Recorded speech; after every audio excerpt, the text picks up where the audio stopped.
Hello, everyone. Welcome to the panel today, our plenary panel on faith and society, promoting human flourishing. I'm Shima Baughman. I'm a distinguished fellow at the Wheatley Institute, studying religion and how it helps us solve social problems. When people bring their deepest values and their hearts into their daily life, and when society makes room for that, individuals and communities tend to do better. In my work with people that have cycled in and out of the criminal justice system, and my partnerships with reentry programs and faith communities, I've watched change, dramatic change, up close. I've seen men and women who once felt defined by a record or a continual relapse begin to rebound around faith practices that involve often simple following of the Ten Commandments. 200% honesty is what some of them say, accountability, respect for others, faith, prayer, meditation, showing up for worship or recovery, making amends with those they have harmed,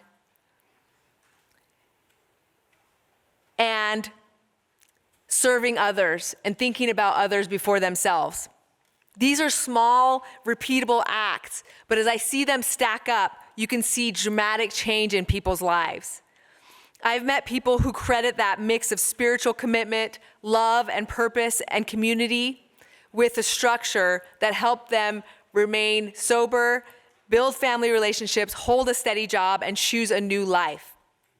It's not my work alone, but meta studies on religion show that people that are involved in religion are often able to find deeper mental health results, more lasting, positive mental health results. So just a couple studies, 9 in 10 studies find that people who are involved with religion are able to improve their depression and anxiety.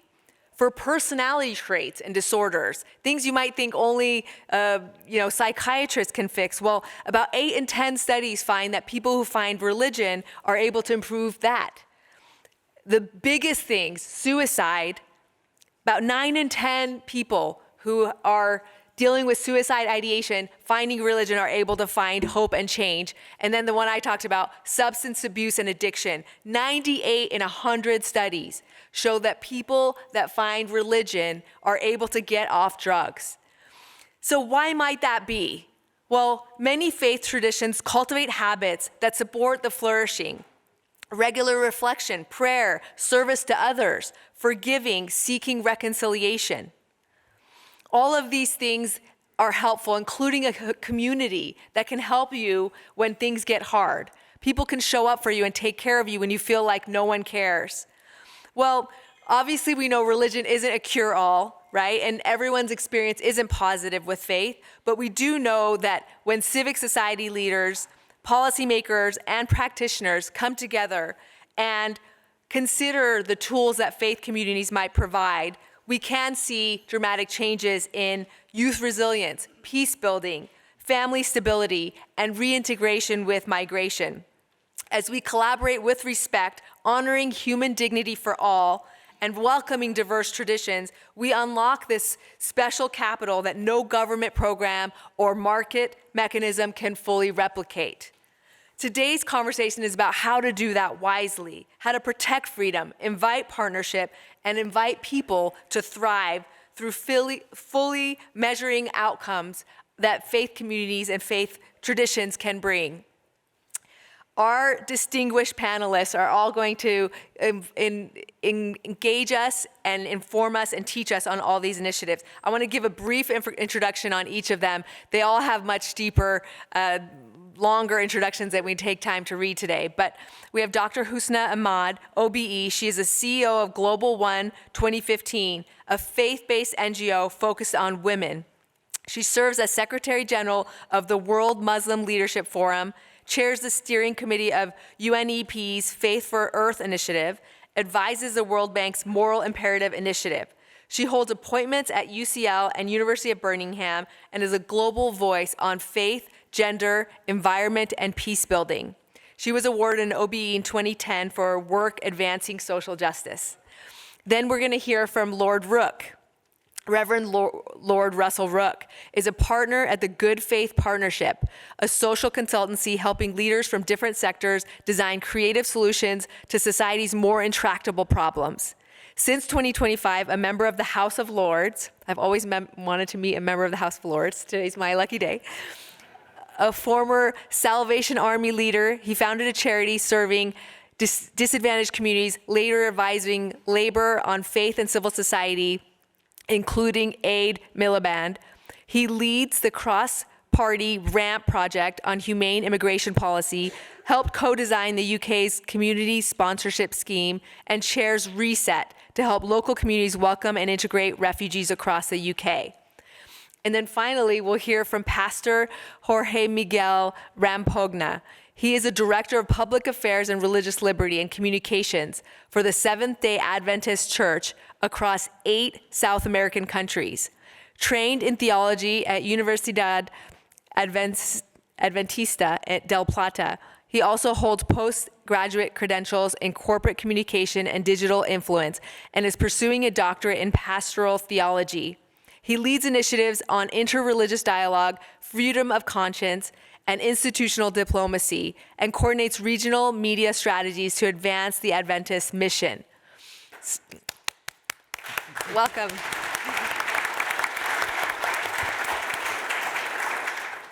So we'll go in that order, hearing from our panelists, and then hopefully we'll have time for questions. So as they're speaking and you have any questions, please feel free to hold those, since we'll probably have time for that as well. Thank you all for coming.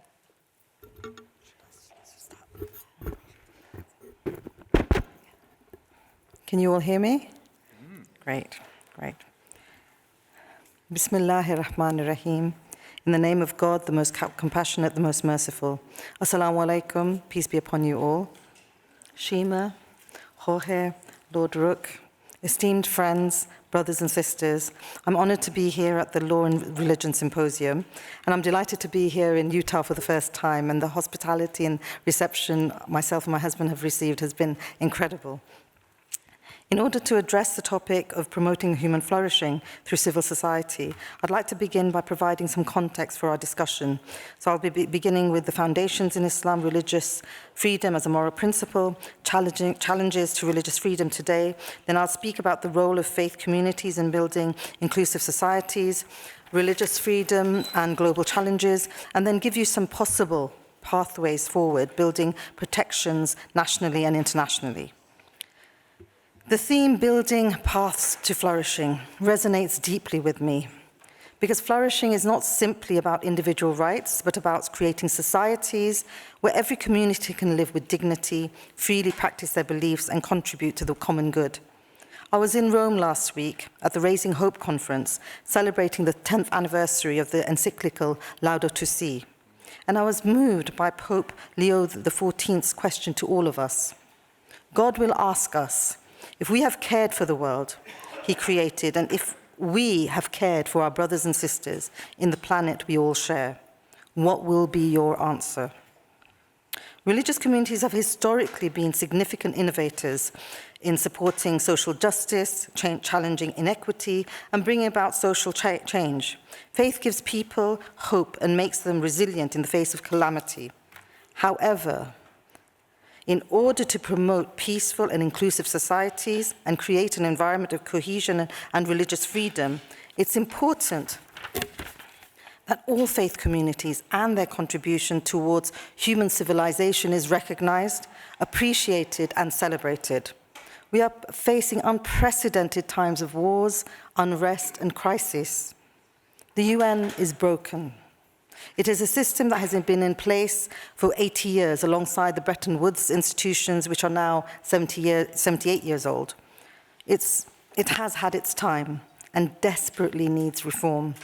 The legacies of empire and colonialism are still felt today in the form of hypocrisy and double standards. We do not need to look far to be reminded of the injustices which ensued during the Industrial Revolution, the brutal history of colonialism, and the violence inflicted upon colonized populations. Today, Palestine, Sudan, and the DRC are all examples of communities the UN and the international community is failing. We are discussing human rights here, freedom of expression, of speech, indeed, the very right to exist. I want to ask you, what is the worth of a human life, of a human being? How do we calculate a person's worth? Can we put a price on a person? As a believer, I know that I have been placed on this earth for a purpose, and my Creator loves and cherishes me. All humankind has worth, value, and dignity. I'm here, like everyone in this room, to be a steward and custodian of this beautiful planet called Earth, and all living creatures, not just the Anthropocene. We are here to protect and safeguard the resources and blessings that we have been given and utilize them, keeping balance, mizan, by walking upon this planet lightly with justice and equity. Now, looking at the foundations in Islam, in the Quran, God affirms there is no compulsion in religion, 2:256. This verse enshrines freedom of belief as a principle of faith itself. Islam teaches that true belief must be chosen freely. Coercion undermines both faith and dignity. Another verse reminds us, we created you into nations and tribes so that you may know one another, 49:13. Diversity of religion, culture, and identity is part of the divine plan, a gift to be cherished rather than a threat to be feared. Islam, for instance, promotes good nutrition, tayyib, which means wholesome halal food, hygienic practices to include personal hygiene and a clean environment and surroundings, use of natural products and remedies, and focus on the physical, spiritual, and mental well-being of an individual, as my dear Shima was mentioning. An individual's physical, mental, and spiritual well-being are all important to our Creator. Among the 99 names of Allah, Allah is called Ar-Razzaq, the provider and the sustainer, the one who creates all means of nourishment and subsistence, the one who is the giver of all things beneficial, both physical and spiritual, the one who provides everything that is needed. From an Islamic perspective, religious freedom is therefore not only about minority rights, but about ensuring balance, mizan, justice, adl, and compassion, rahmah, within society. It is a foundation for flourishing. Challenges to religious freedom today. Across the regions where my INGO, Global One, works, from the Middle East and Africa to Europe and South Asia, we see common challenges. Instrumentalization of religion.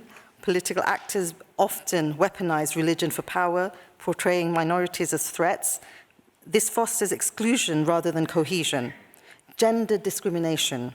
Women of faith face double barriers as women and as a member of religious communities. In some contexts, such as Afghanistan, women are denied the right to study or lead, stripping them not only of education, but of their God-given dignity to grow and contribute. Restrictions of this nature undermine the very essence of flourishing. At the same time, Muslims in the West often face another form of discrimination, Islamophobia. In the UK, the most recent government statistics show that 2 in 5 police-recorded religious hate crimes are directed at Muslims. Muslim women, who are often visibly identifiable by their dress, hijab, disproportionately bear the brunt of harassment, violence, and exclusion. Until recently, the most widely supported definition in the UK, proposed by the All-Party Parliamentary Group on British Muslims, frames Islamophobia as a type of racism that targets expressions of Muslimness or perceived Muslimness. This definition, which links Islamophobia to racism and socioeconomic exclusion, has been supported by various political parties, including the Labour Party before the elections, Muslim communities, and civil society groups. The APPG on British Muslims definition is that Islamophobia is rooted in racism. The definition emphasizes that Islamophobia is a form of racism, targets Muslimness. It specifically targets expressions of Muslimness or perceived Muslimness, which includes characteristics, symbols, or practices associated with Islam. Broader impact, it recognizes that Islamophobia encompasses more than just hate crime. It can involve discrimination, control, and socioeconomic exclusion faced by Muslim communities. The UK government is shifting its approach to Islamophobia now, despite having set up a working group due to the rise in anti-Muslim hatred. In February 2025, chaired by Dominic Grieve KC. The group was tasked with developing a definition of Islamophobia that balances the need to combat hate against the fundamental right to freedom of speech and expression. Another challenge to freedom of religion is shrinking civic space. Faith-based NGOs and civil society actors are increasingly restricted through laws that limit their ability to mobilize communities, provide education, or deliver humanitarian aid. When religious freedom is undermined, whether by authoritarian laws, gender restrictions, or rising intolerance, societies fracture, trust declines, and peace becomes fragile. Global One, as a Muslim women-led INGO working across Africa, Asia, and the Middle East, has seen firsthand that women in the global south struggle to access support and resources to break the cycle of poverty. Awareness of faith and cultural sensitivities and accommodating them is rarely recognized as a positive intervention for empowering women. As a faith-based women's INGO, we are very much aware of the discrimination, barriers, and obstacles that are put in the way of real progress towards gender equality and gender equity. Now, the role of faith communities in building inclusive societies. Despite all the challenges that I've been mentioning, I remain hopeful because I have seen the power of faith communities as engines of inclusion and resilience. Local trust. In many countries, mosques, churches, temples, synagogues are the most trusted institutions. They have unique access to communities, including the most marginalized. Social goods.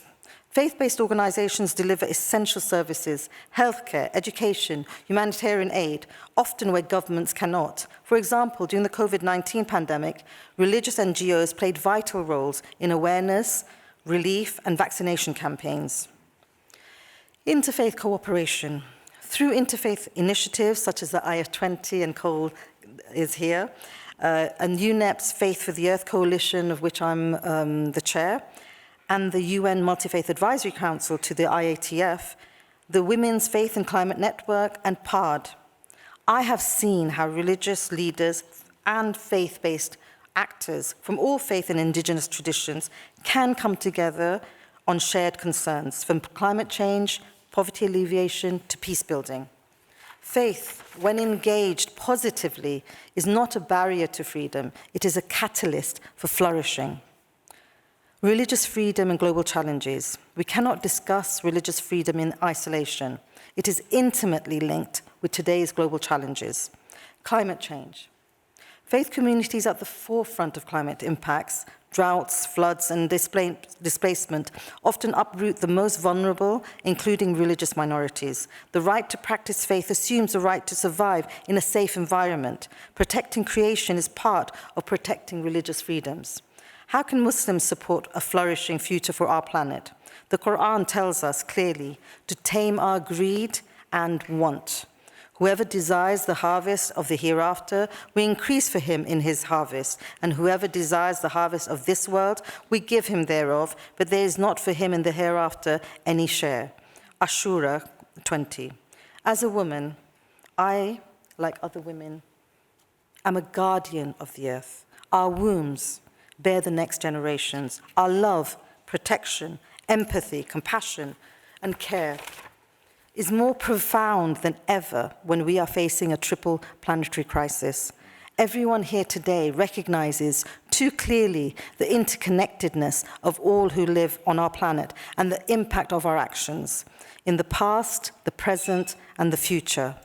The relations between humans and other elements of the natural world are not compartmentalized, but instead conceived of as being tied into a series of continuous spiritual interactions.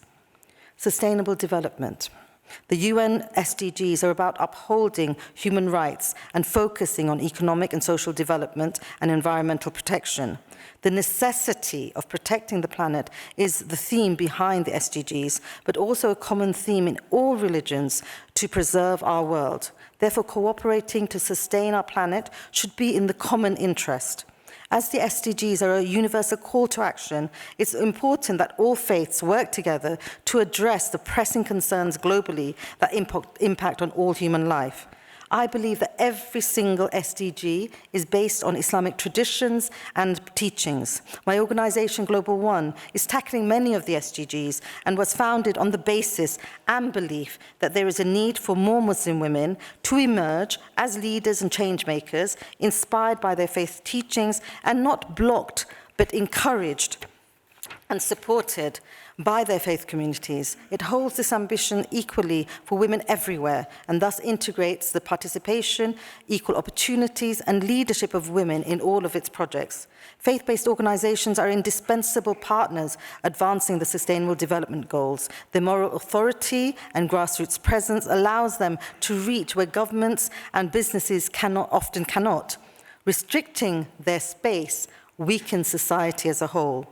Technology and inclusion. As the world transforms through AI and digitalization, we must ensure technology is not used to survey or silence religious communities. Their flourishing requires freedom of belief and expression. So pathways forward, building protections nationally and internationally. Before I speak about pathways, I'd like to mention 3 elements from Islam which I believe our communities need to focus on if we are to achieve the flourishing future. Firstly, to acknowledge that our lives on this planet are for a finite time. Our blessed Prophet Muhammad said it beautifully. He said, "I am in this world like a rider who halts in the shade of a tree for a short time, and after taking some rest, resumes his journey, leaving the tree behind." Ahmad Tirmidhi. Secondly, knowledge. Knowledge is key. Education is essential for all communities. The idea that a good education opens up the soul and brings one closer to Allah subhanahu wa ta'ala is central to Islam. Only those of his servants who are learned truly fear God. Quran 35:28. And according to the great scholar Imam al-Ghazali, knowledge exists potentially in the human soul, like the seed in the soil. By learning, the potential becomes actual. Another hadith that I want to narrate, which was narrated by Abu Darda, he said, "I heard the Apostle of Allah, peace be upon him, say, if anyone travels on a road in search of knowledge, Allah will cause him to travel on one of the roads of paradise. The angels will lower their wings in their great pleasure with one who seeks knowledge. The inhabitants of the heavens and the earth and the fish in the deep waters will ask forgiveness for the learned man. The superiority of a learned man or woman over the devout is like that of the moon on the night when it is full over the rest of the stars. The learned are the heirs of the prophets, and the prophets leave neither dinar or dirham, leaving only knowledge. And he who takes it takes an abundant portion." This is translation for Sunan Abu Dawud. Thirdly, community, the whole society approach. We need to embrace this if we are to see the change we want. There is no animal in the earth or a bird that wings its flight, but is a community like you. Quran 6:38. The community in Islam is not founded on race, nationality, locality, occupation, kinship, or special interest. It does not take its name after the name of a leader or a founder or an event. It transcends national borders and political boundaries. The foundation of the community in Islam is the principle which designates submission to the will of Allah, obedience to his law, and commitment to his cause. The Prophet Muhammad, peace be upon him, was a role model who showed us how to live sustainably and simply, respecting the earth and our fellow humanity. I offer you 5 pathways to stronger protection of religious freedom. Number 1, strengthening legal protections. Constitutions and legislations must guarantee freedom of religion and belief as a fundamental right consistent with international law. Number 2, promote faith literacy. Governments and institutions should develop better understanding of religions and engage faith leaders and faith-based actors as partners, not threats. Number 3, supporting multi-faith platforms. Councils and forums such as the IF20 and others that bring diverse faith leaders and actors together should be institutionalized as mechanisms for conflict prevention and social cohesion. Integrating women of faith. Women must be visible at decision-making tables. Global ethical accountability is the fifth one. Just as in climate processes, faith leaders and faith actors can hold states accountable, reminding them that commitments to religious freedoms are not only legal obligations, but moral ones. So in conclusion, friends, religious freedom is not merely a legal principle, it is a moral compass. It is about protecting the sacred dignity of each human being and ensuring that diversity is a source of strength rather than division. In the end, flourishing is measured not by wealth or power, but by whether every individual can practice their faith freely, live with dignity, and contribute to the common good. We need to be bringing the torrents of moral energy, and I've seen torrents of moral energy in this room. Let us commit to building paths where freedom and faith walk hand in hand, paths of compassion, justice, and hope. My final point is about our intentions. If we all have good intentions, we can make change happen for the good. Truly in the body there is a morsel of flesh, which, if it be sound, all the body is, and which is sound, and which, if it be diseased, all of it is diseased. Truly it is the heart. Al-Bukhari, Muslim. Thank you so much, everyone.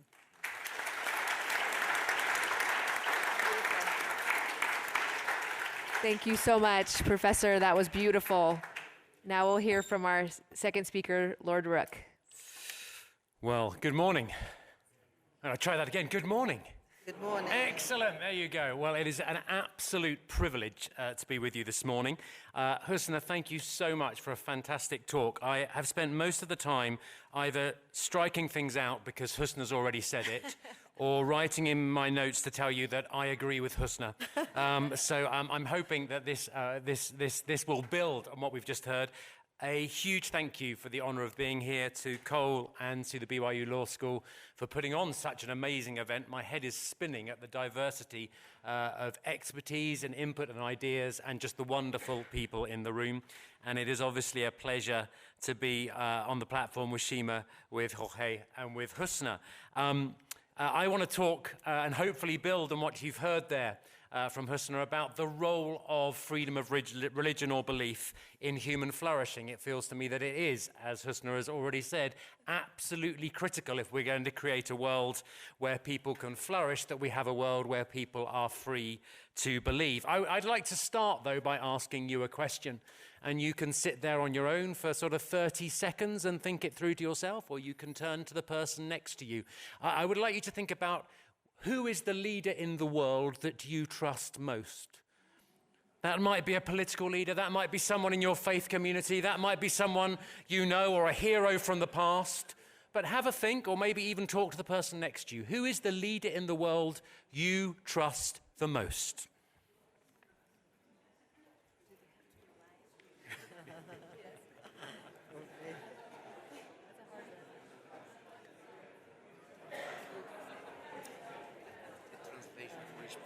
Doesn't work. Oh, doesn't it? Oh, no. Yes. You're going to go and kick them. You're recovering. Well,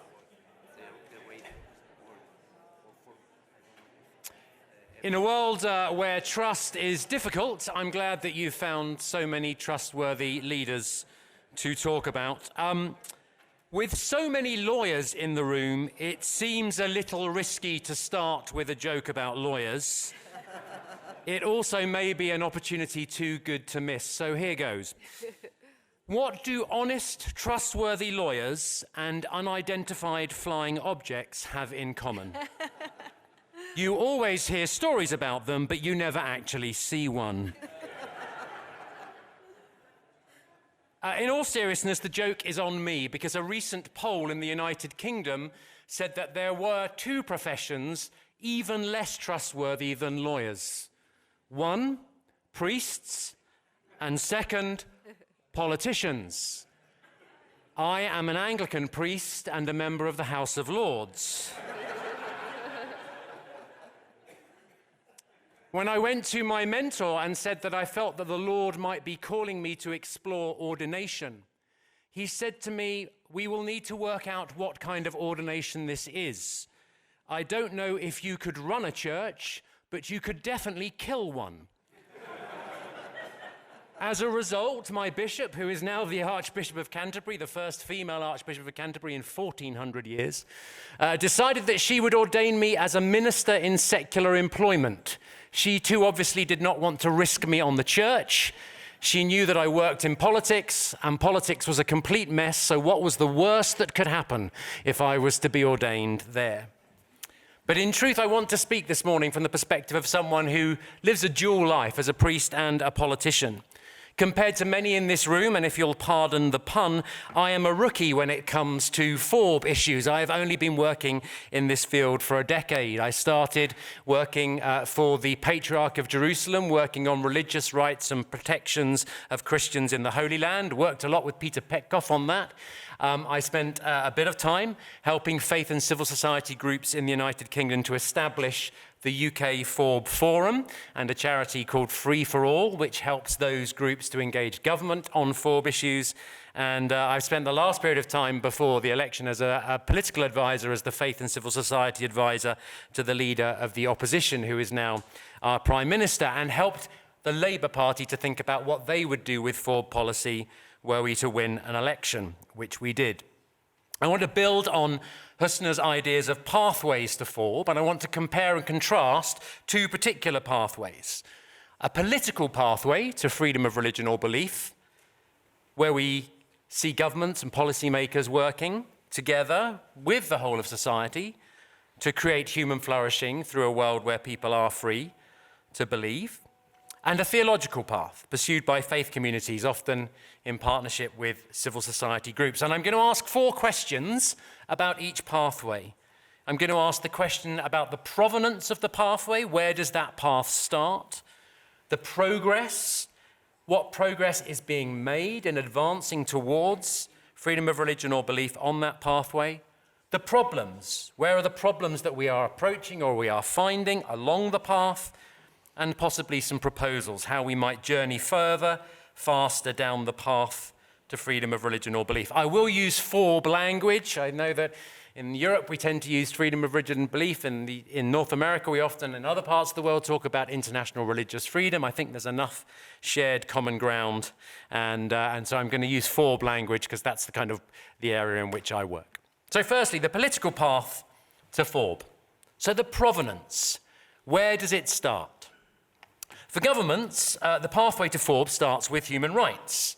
A commitment to FORB usually involves that sense of inalienable human right, protected by legislation, written down into law, signed up on in various declarations. Most commonly, Article 18 of the Universal Declaration of Human Rights has become a cornerstone for governments around the world engaging in FORB. We had the IRFBA, quite a International Religious Freedom and Belief Alliance, which has become now the Article 18 Alliance, which is easier to say, so we're all glad about that. But that's governments around the world working together on issues of FORB, and we have the International Religious Freedom Roundtable Network, which again uses Article 18 as a founding political doctrine. If you want to contribute to that conversation as a faith group or civil society engaging with governments around the world, you will often be asked to sign up to Article 18.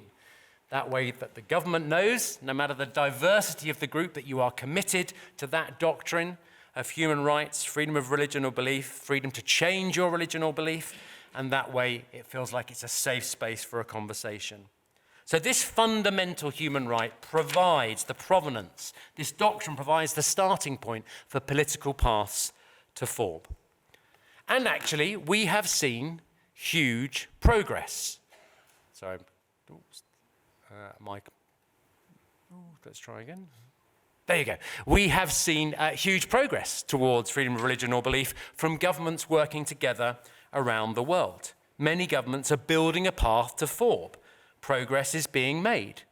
In 1999, which may feel like ancient history now, President Clinton appointed Robert Seipel to be the first ambassador at large for international religious freedom. We've had successive ambassadors since, and what's more, 26 years later, we see lots of countries around the world have a minister or an ambassador, or an envoy for freedom of religion or belief or international religious freedom. These are political appointees, government appointees across the world trying to advance the world towards a greater sense of human flourishing through a greater availability of FORB. And that FORB commitment has become important for governments around the world.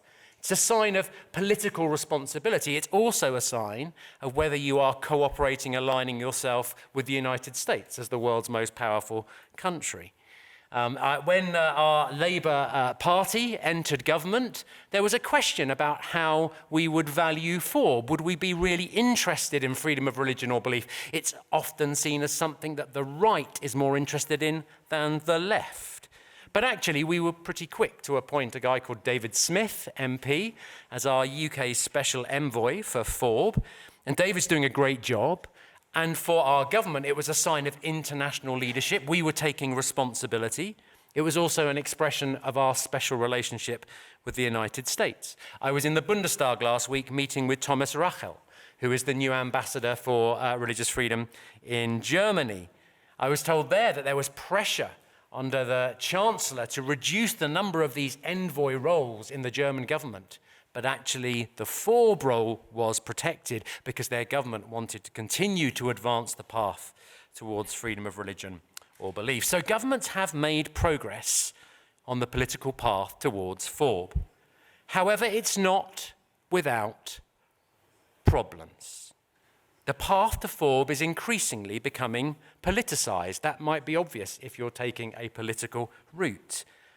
And the problem with politicizing this path is that we create a challenging issue. We create a situation where government and parties can use this agenda for party political gain as opposed to governmental progress, to speak to their base rather than to do something for the victims of those who are persecuted and oppressed around the world. On the right, in the United States, we have a growing link, I think, between the international religious freedom agenda and a sense of American exceptionalism. FORB becomes an opportunity to say America first or even Christians first, and that plays well with a certain political constituency. On the left, in other parts of the world, FORB is too easily co-opted into other agendas, issues around abortion, gender, sexuality, and can easily become hijacked by the left to become part of another program of policies. And in all of those, whether on the right or the left, FORB becomes politicized and becomes basically another bunch of ammunition in the culture war. Rather than promoting religious freedom, we are diminishing it. Rather than bringing the world together, we are dividing it. And so after much progress, there is a real challenge in the world at the moment that freedom of religion or belief, although more prominent, is becoming more politicized. And we're in danger of going backwards down the path rather than going forwards. So what can we do about it? What's the proposal? Well, if we are to continue to progress along this pathway and not go backwards, we need to make sure that FORB, in political terms, is not dominated by one government, but that governments come together and work together, that they challenge one another, that they engage one another, so that they build a path to FORB together. The pending sort of crisis of politicizing the FORB agenda presents an opportunity. Governments around the world can step up. Whether you're Thomas Rachel in Germany or David Smith or England, wherever you are, you have an opportunity to step up and say, this is something we need to do as the world together, not to the advantage of any 1, 2, or 3 countries. And that way we can return human rights to a positive political path, which reduces the risk of polarization and division and actually advances freedom. But government can't do it all. Husna has said, you need the whole of society to pull this off. Government needs to think about business, the impact of business increasing power in the world. We have businessmen running the world. We have businesses running the world. What is their role in the path to FORB? And also, what is the role of faith in civil society? And that's where we come next. But just to recap those last few minutes, for governments, the path starts with the political doctrine of human rights, and many governments are using that doctrine of human rights to build a path towards FORB. However, that path is in danger of being politicized. So we need governments to work together, to challenge each other, and engage the whole of society in building a political path to freedom of religion or belief. So the second path is the theological path towards freedom of religion or belief. And the provenance of that path, where it starts, is not with a political doctrine, but with a theological doctrine. The historian Tom Holland is fond of saying that we might as well believe in angels as we believe in human rights. For both angels and human rights are theological constructions. They are things that are created out of a theological idea, doctrine, and worldview. I have taken this next bit a lot of inspiration from Nick Wolterstorff's book, Justice, Rights and Wrongs, where he says that the doctrine that we rely on for freedom of religion or belief is the Imago Dei, the idea that humans are made in the image of God. They have dignity and freedom. God loves us so much that he gives us a choice, whether we acknowledge him, whether we worship him, how we live in the world, how we interact with others. That freedom is an existential element that comes about because we are created by a good creator God. It's a theological given. So, as far as how faith groups are progressing in terms of a path towards Thorb, how's it going? Well, Thorb is becoming more important for faith communities. You see more faith communities working with governments. I spend a lot of my time working with faith and civil society communities who are interested in this subject. You see governments advancing this agenda, and they couldn't do that without faith communities. You see different intersections of faith and civil society with governmental actors, which makes progress possible. You see unusual alliances.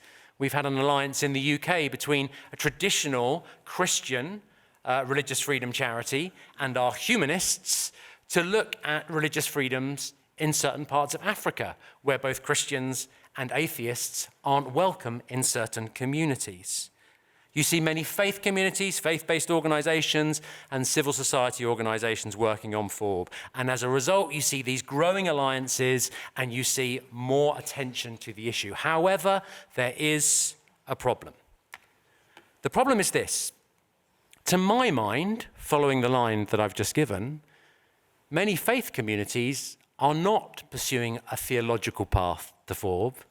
They are pursuing the political path to Thorb. They are emphasizing the political over the theological. They are removing the idea that this is a theological doctrine that drives us and saying, okay, it's a political doctrine. It's Article 18 that drives us. And the problem there becomes that those very faith communities are in danger of being politicized in the same way that so much discussion about freedom of religion is being politicized. In the UK, Christian nationalism is growing quite considerably, and it threatens freedom of religion or belief. Husna will tell you there are growing fears and uncertainty and anxiety amongst our Muslim community because of a sense of Christian nationalism growing in our country.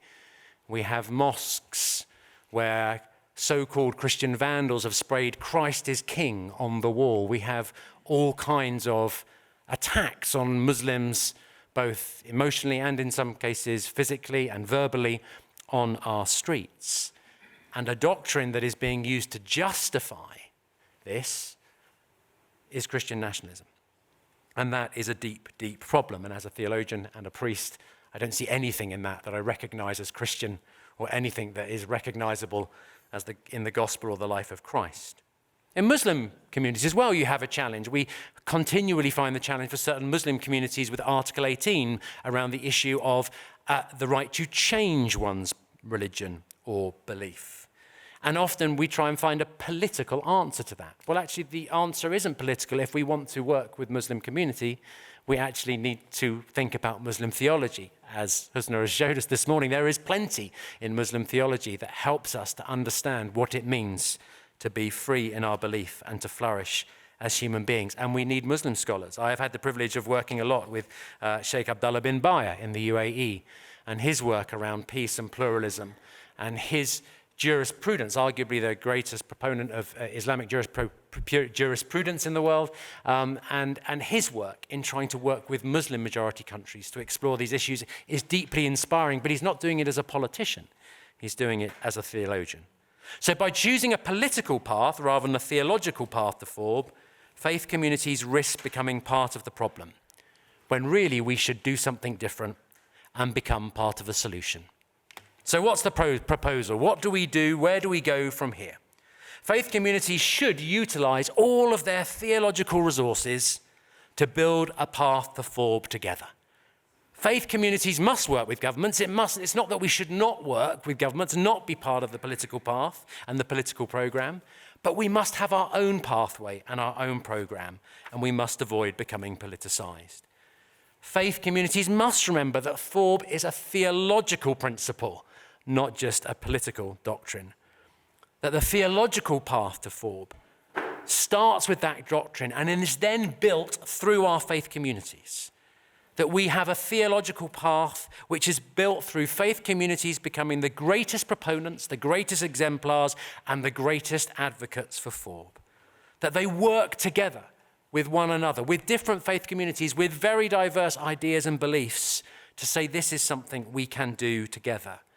That we preach FORB, that we model FORB, that we call out bad actors when people on our side let the side down, and we work together across our communities. The interfaith infrastructure in our world has been sadly diminished, maybe inevitably, after the events of October the 7th.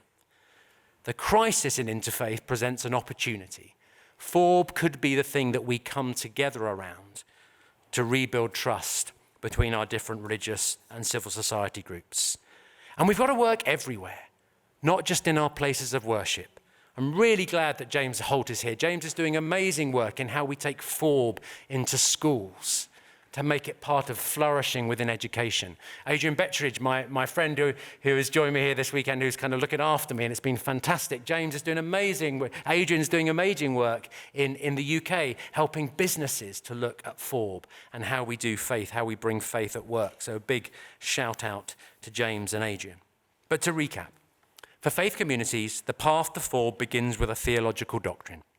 Many faith communities have worked hard with governments to build a better path to FORB. However, this has led to a tendency to choose the political path over the theological path.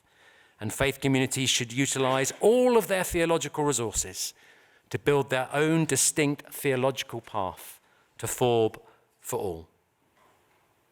So in conclusion, which path should we take?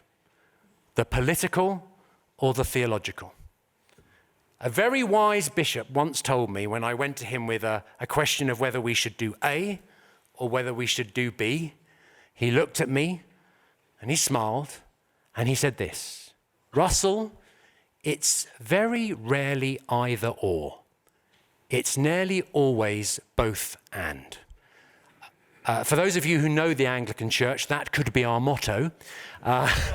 We do a great deal of Anglican fudge is something we do very well. But in truth, I don't think this is a fudge to say we need both pathways. We need politicians to work together to build a path to FORB through governments. And we need faith leaders to work with them on that. And we need faith leaders to work together to build a theological path to FORB through faith communities and civil society. And we needed trusted political leaders who will respect and support those faith communities and work with them. We need to recognize there are different paths to freedom of religion or belief, different paths to human flourishing, but we can build them together. We can become the most trustworthy leaders that can work together in politics, in faith, in civil society to deliver FORB for all. Thank you. Thank you.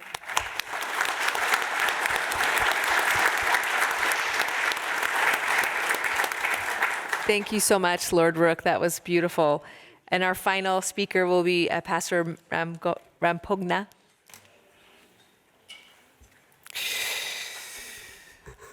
I will talk in Spanish, so if you need translation, this is the moment.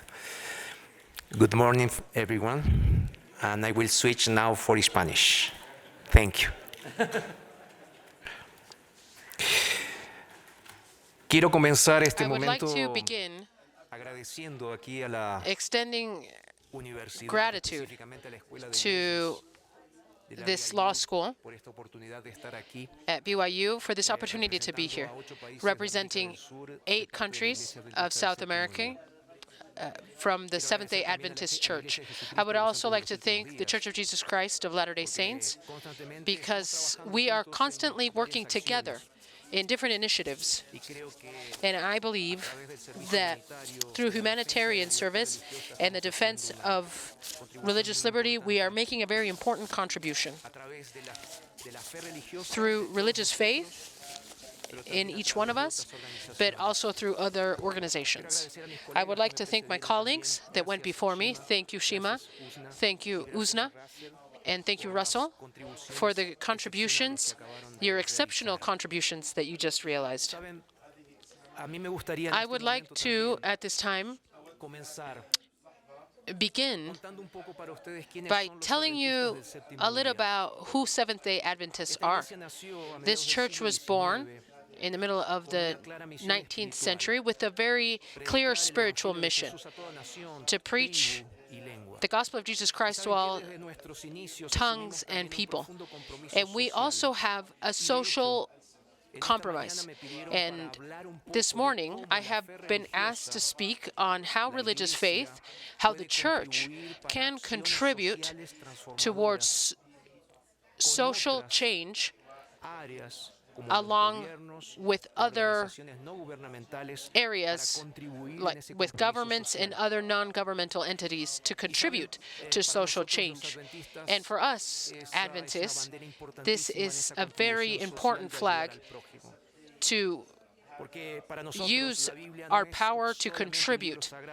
Because for us, the Bible is not simply a sacred text, but it is a moral guide, and it inspires us to follow the example of Jesus. From our beginnings, we have defended universal rights like liberty, dignity of human life, and compassion. An example, or a few examples that I would like to share from this work that we have been doing for a long time is how committed we are to religious liberty. In 1986, there was a magazine that was launched called the American Sentinel. And this came before the Liberty magazine, which started to be published in 1906, and it is still in publication today. In 1983, we founded the Interreligious Liberty Association, known as IRLA. This is an old association that is, its central principle is to legislate on matters that belong to religious conscience, not just for us, but for all, no matter the race, the culture, or the belief. And in 1946, this when IRLA opened its association to leaders of other religions in other universities. And this is very interesting. In 1946, if we consider that the Declaration of Human Rights was published in 1948, where we find Article 18 that ensures us the right to religious liberty. I would like to give another example of this contribution that as a church we are carrying out, and this has to do with education. From our beginnings, we contributed through a global network of schools and universities where the knowledge is united with values. Only in South America, in 8 countries in South America, for example, at this time, we have more than 420,000 students that go through our halls each day to receive education and principles, and this is a social contribution. In health, we serve community through hospitals, clinics, health clinics, food factories that present what we believe, the integral care of the health of human beings, and this is also human dignity. The social value that we contribute to, and I'm speaking specifically to South America, is expanded through the Solidarity Action, the Adventist Solidarity Action Initiative, in which we have used cooperative efforts so that weekly people can be served through different contributions. And this is social and, above all, distinguishing and highlighting human value. Since 1956, we have opened clinics that respond to emergencies and social needs in more than 130 countries. IRLA is helping in the pain and the needs of individuals with the certainty that action with solidarity is a reflection of our faith in action. And I would like to let you know that in 2024, in 8 countries in South America, 1,746,000 people were benefited through the help of this humanitarian agency. The list could continue, and I am focusing on practical aspects of how faith contributes to social work.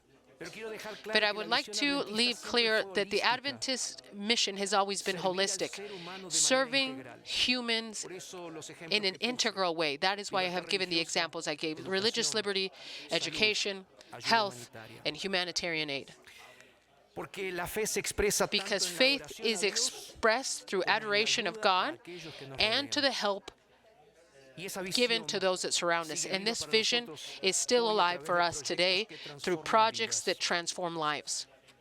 When Elizabeth asked me to speak on this panel, I started to think about what would be one of the projects that I would like to focus on in terms of contribution. And so I decided to answer a question. And the question is, what else can we do as a denomination, as Christians, so that our faith is relevant in society, answering to the needs of human beings that are suffering? That is why I would like to comment on a particular case that is very special for us. This is a project of conscientious action against the violence of women, children, and people of old age.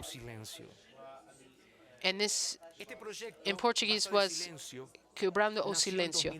This was born in 2002.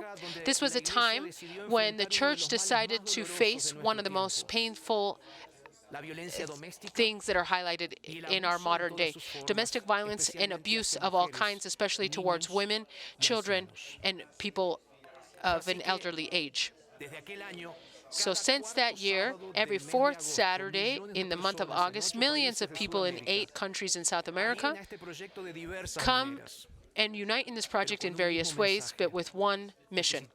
We need to break the silence of abuse. We need to protect life, and we need to restore hope.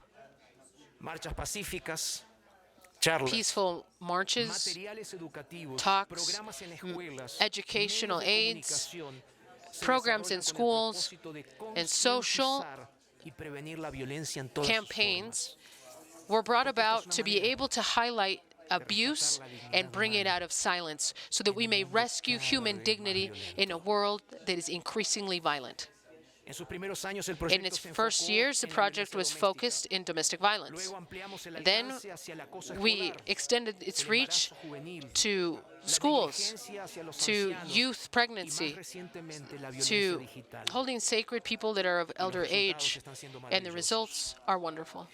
The relevance of the project brought attention from other civil and social organizations, and I'd like to tell you that in São Paulo, the Legislative Assembly in São Paulo, Brazil, the legislative,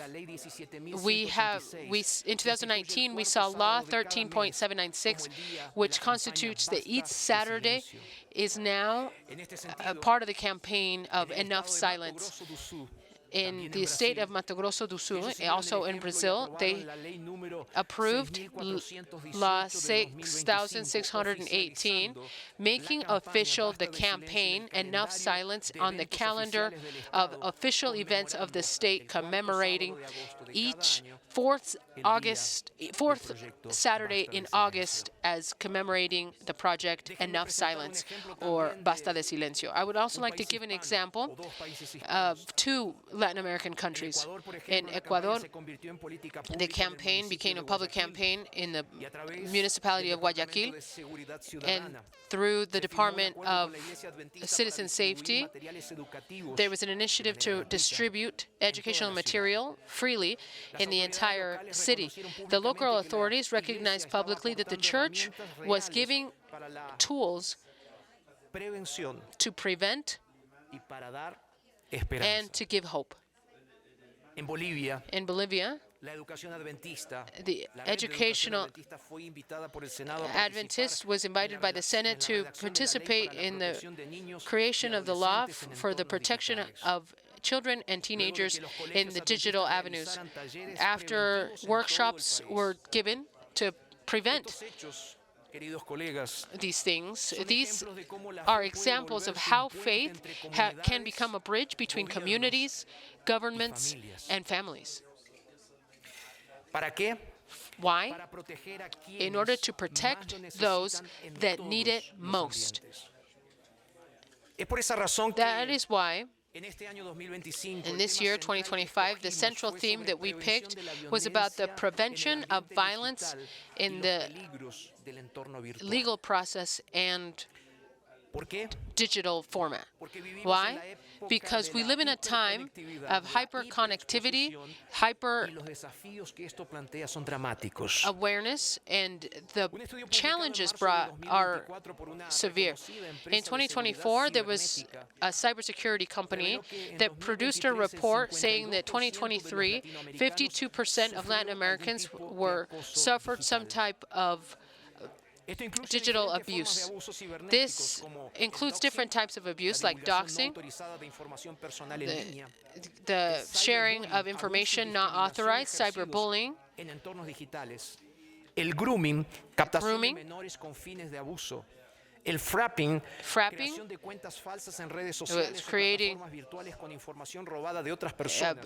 distributing stolen information in order to commit fraud, and what is known as sexting, or the distribution of sexual content that is explicit, which looks to embarrass the person involved. On top of this, there was an investigation that was carried out by the Global Child Safety Institute, indicating that 1 out of every 8 boys and girls in the world was a victim of some type of sexual cybercrime between 2022 and 2023. And in Brazil, one of the most connected countries, connected to the internet, has alarming numbers because more than 80% of teenagers has suffered some type of cyber aggression. When we were thinking about the campaign of 2025 and how we could serve the community, there was an example that truly moved us. In Argentina, an 8-year-old boy was a victim of grooming through the game that is very popular, Roblox. An adult, pretending to be a child, offered him coins in exchange for personal photographs. The family noticed, but this case, like many other cases, shows us that technology can connect us, but it can also destroy human dignity. That is why in the campaign 2025 of Enough Silence, we have decided to speak about things that though many people wish to keep silent in schools, in churches, and communities, and organizations that are non-governmental and in governments, teaching others how to protect children, teenagers, and other adults from digital abuse and harassment, and how to use technology responsibly. And for this campaign, the Adventist Church printed and distributed educational material, magazines for children, for teenagers, and for adults. And we have also prepared video campaigns, digital guides, promotional campaigns on TV, radio, and other means to distribute this campaign and information. And what came to our attention the most was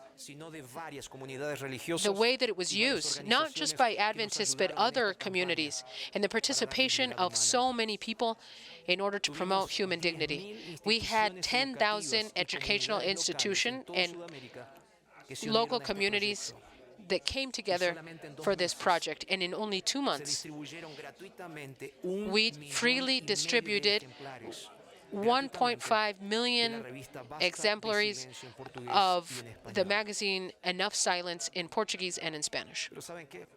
But do you know what?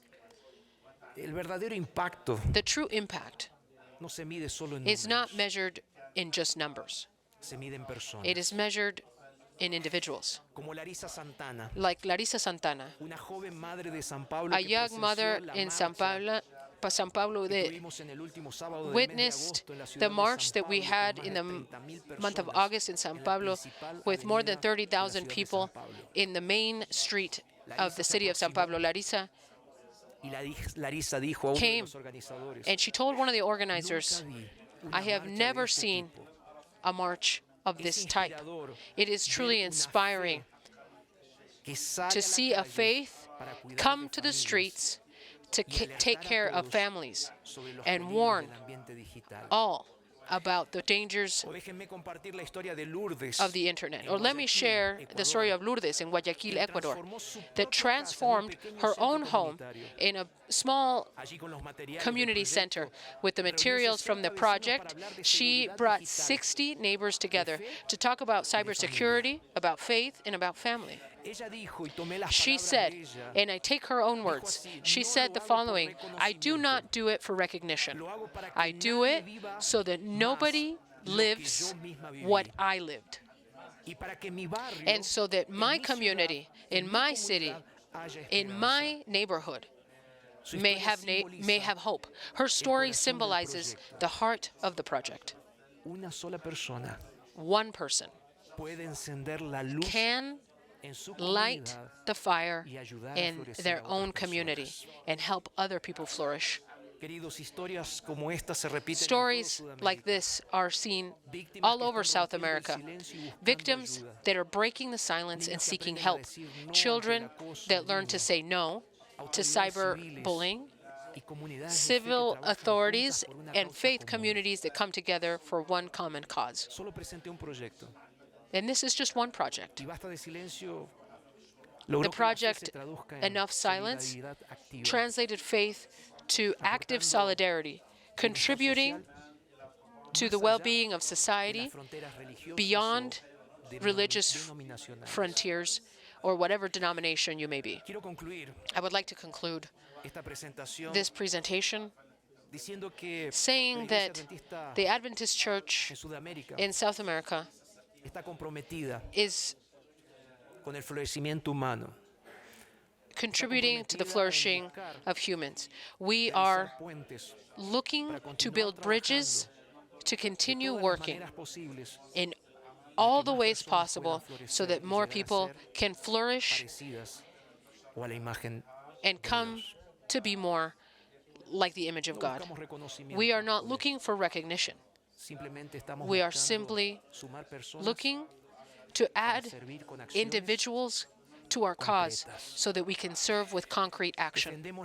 We defend religious freedom. We defend the freedom of thought, the education for life, and we work together to heal the wounds that are visible and those that are invisible. Because we live in a society that is suffering, as was mentioned by my colleagues. I think that all of us can contribute. All of us should be working together. And I would like to summarize my words given up until now with 3 words. I think that together we can work to forge dignity, to educate, and to serve. For Seventh-day Adventists and all Christians, to follow Christ is more than a simple belief. It is a way of life. The Apostle Paul in the Bible expressed it the following way. He said, "Show me your faith without works, and I will show you my faith through my works. This is the faith that inspires. Every march, every workshop, every publication, every post, every time we look into the eyes of a victim that is no longer afraid, because a world that is marked by violence, by loneliness, and by noise, the light of Christ continues to say, love one another as you love yourself. This simple mandate is that which prompts our action and to safeguard human life as a God-given right. I believe that human flourishing does not come from technological advancements or from social or economic power. We flourish when together we live with conviction and with faith and serve one another. When together we promote the hope that brings about justice and that is expressed through love and protection of those that are most vulnerable. I believe that together we can do much more, so that this may be a reality for everyone on this planet, that the light and the love of Christ may unite us and inspire us to illuminate each corner of the earth so that the glory of God may be manifest and that it may bless humanity. Thank you very much.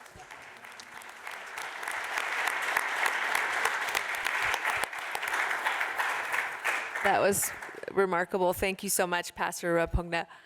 I'm going to give you a second to think of questions. We have about 15 minutes for questions. But in the meanwhile, I have a question for our panelists, just a quick one, because I do want to have time for the room to have. So we're sitting in a room of people who are pro-religion, right? We all like the idea of religion and freedom of religion. That's why we traveled from all these places here. Okay, so the question for my panelists, who I know they have experience on this, is what if you're in a room or with a person who completely sees differently than you and does not see the value of religion?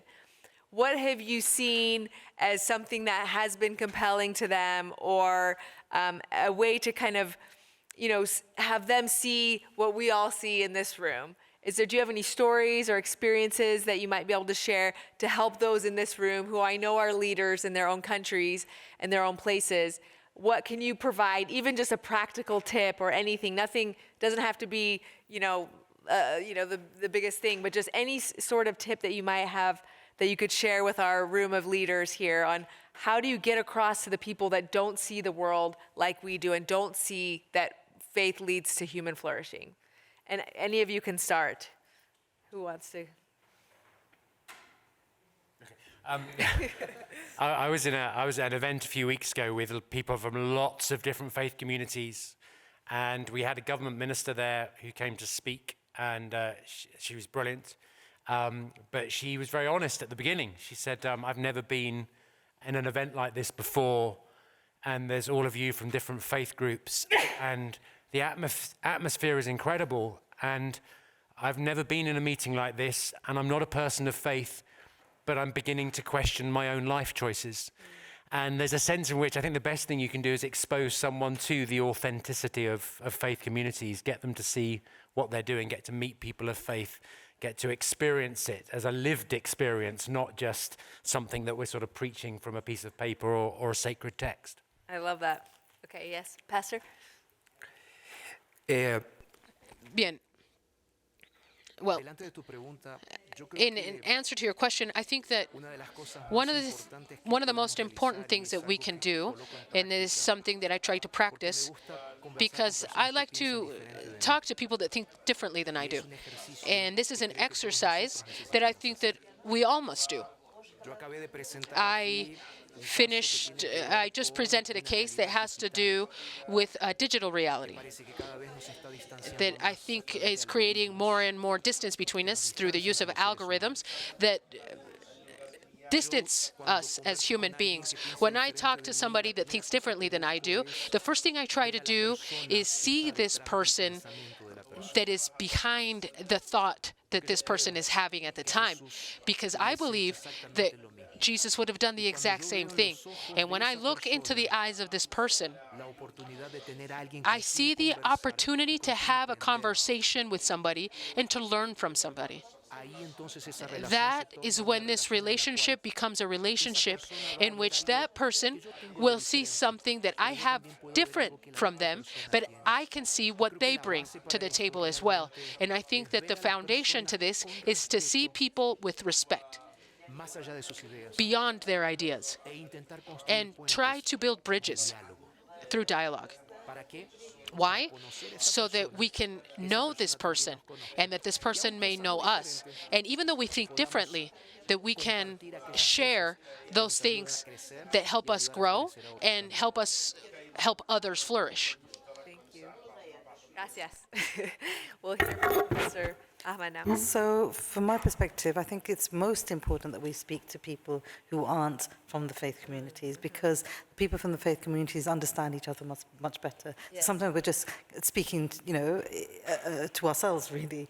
I've been in the UN space for over a decade now, and what I have seen over this decade is that the recognition within the UN bodies of the fact that they cannot achieve the Sustainable Development Goals or the targets that they have unless they connect with the faith communities. So that recognition has taken a long, long time, because I remember initially when I was going to UN meetings and things, the faith communities were just sidelined. That we don't know what we're talking about. We're very airy-fairy. We just have anecdotes. We don't have hard evidence. So this hard evidence was something that they were going on and on about. So when you talk to them from the perspective of, say, climate change or biodiversity loss, and you can show them what the indigenous communities are doing, what the different faith communities are doing, those examples and the narratives are really important, the stories that we have to tell. So when my brother Jorge was just talking about those two women, that was amazing. These are the things that are powerful and can really connect. So it's about showing respect, not recognizing that we don't, as faith communities, we don't have all the answers. So as I was saying from the beginning, that we have to work together with governments and with secular organizations and with the private sector, because only together can we find the solutions to the problems that we have globally today. Beautiful, thank you. Okay, we have a little bit less than 10 minutes, about 8 minutes for questions. If anyone wants to ask a question, please raise your hand. I'll repeat it in the mic so everyone can hear it as well. And please tell us where you're from if you have a question.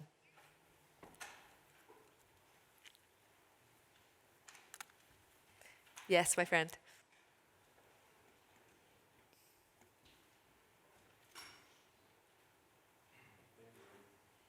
Very much for the intervention of the speakers. My name is José Luis Bazán. I work in Brussels in EU Affairs.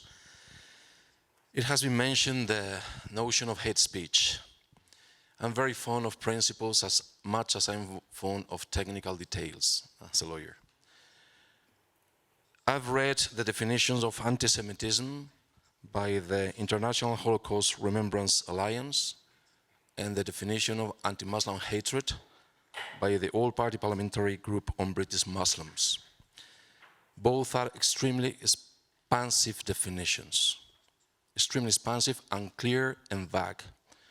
So my concern is how can this be made compatible with the standards that were set up by the European Court on Human Rights 50 years ago in a very prominent case, Handicide against the UK, which said that any message or information that offend, shock, or disturb the state of a part of it is covered by freedom of expression.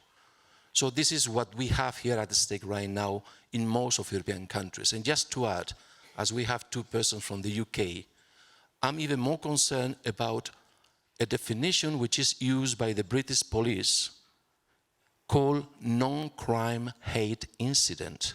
It means that you can post something online in Facebook, and 3 months later the police knock at your door saying, look, you did not commit a crime, but be careful because people are offended. Thank you so much. I can't really give adequate justice to that question, but what the question invoked, and I think our panelists heard it, is where is the line between hate speech and freedom of speech, and particularly in the UK and considering anti-Semitism and a lot of other hate crimes? any comments on that by our panelists?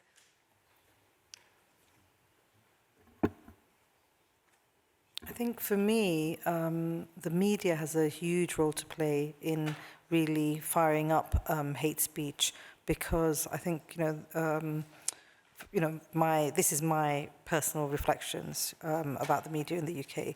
They are very biased. So in a way, having other social media channels is a new phenomenon, and it's really helpful because you can get different examples of different opinions that come across. Yeah, I think that's what I'd leave it at. It's a very difficult subject, and as Husna said, it's one thing that actually the government is thinking, particularly on the anti-Muslim hate and Islamophobia conversation is very live. I think I'd always want to premise it in saying there are limits on all of our countries on the freedom of speech. There are things that can get me sued or into trouble, or I can get done for libel or slander. So, in all civilized societies, there are lines that if you cross, there might be something, there might be some accountability due. The challenge we have in the UK is that social media has made it very easy to say the most horrendous things on whatever channel or platform you use.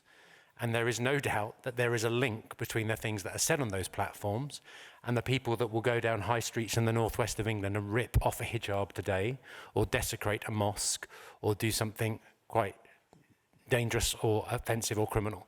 And so we do have a genuine challenge about stirring up a division and hate, whereby elements of speech do inform elements of action. And I think it would be absolutely irresponsible of any government not to try and address where the link between those two kinds of action are, whether it's an action in speech, whether it's publishing something on social media, or whether it's actually doing something to someone in the street or to a place of worship or whatsoever. So I think that it is a really, really complex issue, and even the British government has not come to and even you mentioned the issue around police warnings, even that is a live discussion at the moment, and I'm not sure quite where we'll land, but I think it's really important to have the conversation.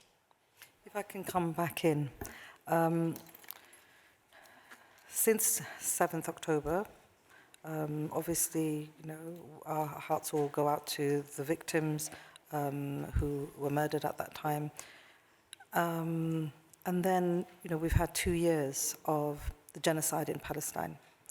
And for many people who are not Muslims, they've come up to me and they've felt, and even many, many Muslims have felt in the UK silenced, because that link between anti-Semitism and being Jewish, Zionism and anti-Semitism, that connection has been a real difficulty for many of us.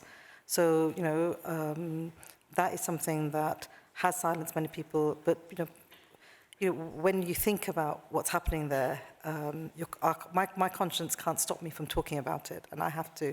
And many people, you see the marches throughout the world. You saw in Italy. I was afraid that I wouldn't be able to leave Italy on Friday because of all the marches that were taking place and the strikes that were taking place. So, people have conscience, and people are going out in the streets. People are speaking and being vocal.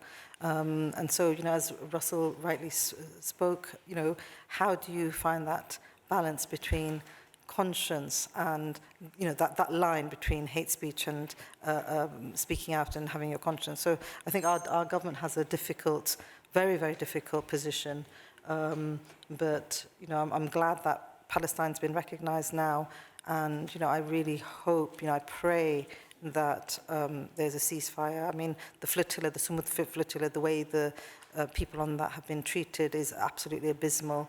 And Yvonne Ridley, I don't know if Lord Rook knows that Yvonne Ridley, who's a prominent activist, journalist from the UK, she was being transferred to Turkey from the prison, and she's disappeared. We don't know where she is. So, these things are, real life things that are happening, and it's, heart-rendering. And we get angry, but we don't know what to do. So we really look to our government and all our governments to really let their conscience speak now. Thank you. It's very important that we also say that there's exactly the same issue between what happens on social media platforms in terms of anti-Semitism and attacks, for instance, on Jewish students on our university campuses. So it's not just one religious community that's facing this challenge. Sorry. Thank you. Pastor, do you have any thoughts? Or? I just want to add one thing in response to your comment. Something, as you know, as a constitutional lawyer and someone that deals with criminal laws, I think about hate speech. And I'm remarked by the words of all three of our panelists with the focus on the theological over the political. And, you know, our Professor Ahmad gave a lot of beautiful doctrinal truths in the Quran.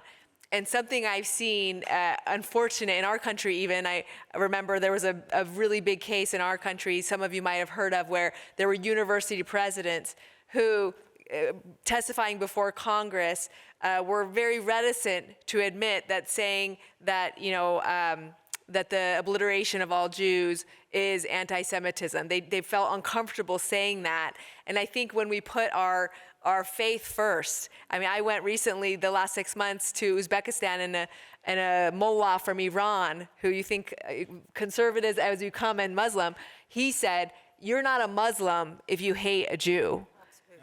And so, I mean, when we go to our theological foundations of all of our faiths, every single one, Islam, Judaism, Christianity, we can say that violence and hate and you know, provoking that on any side does not support our faith. And so I think where we lead with our faith first, and those values in these human rights contexts, I think that's where we can stop this violence and hatred against all Jews, Muslims, Christians. You know, as people of my faith community, we've just had violence really for one of the first times in a few weeks ago at a church in Michigan. And so we're with you because you've been facing this for many years, the Jewish and the Muslim brothers that we have. So thank you all. I gained so much from this. I'm sure you all did too. This was an incredible panel. Thank you for our panelists. Let's give them one more round of applause, please.